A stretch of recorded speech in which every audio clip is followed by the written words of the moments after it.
See the MF Leona combination here, Wombo from KC as their response. And this is a big adaptation for KC. There are so many games where it was Kalista on a hyper carry to really step up, and the MF is that different role. MF is not usually the center of attention in these style of compositions. It's going to be much more about the top side of the map, and the question is, how does Core respond to this? Does he want to try and fight in the 2v2, or does he just want to get out of that lane and get to the top side of the map?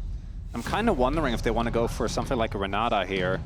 Gonna be the... Okay, what? This is a Core JJ favorite. I could not be further off the mark, because if you look at the KC comp, it's going to be very straightforward. You're going to dive in with your Camille, with your Sejuani, with your Razir, and then you're going to layer the CC and the Misfortune ult on top instead. And after last game, Core JJ going again for a pick that has a lot of aggressive agency, I think, is something that makes sense. I do feel like the TL comp this time around, though, individually, I'm like, okay, all of that makes sense. And then you look at the comp as a whole, and I don't think it is nearly the same level as Cohesion it has in the previous game. And also, just as an LEC caster, I get nervous when I see MF, and I get doubly nervous when there's an MF who's going to ult, and in that process will stun herself to line up for the Ambessa, the Pantheon who can immediately just point and click her down. This is going to be such a tough... And the Aurelion Soul Star. And the Aurelion Soul Star.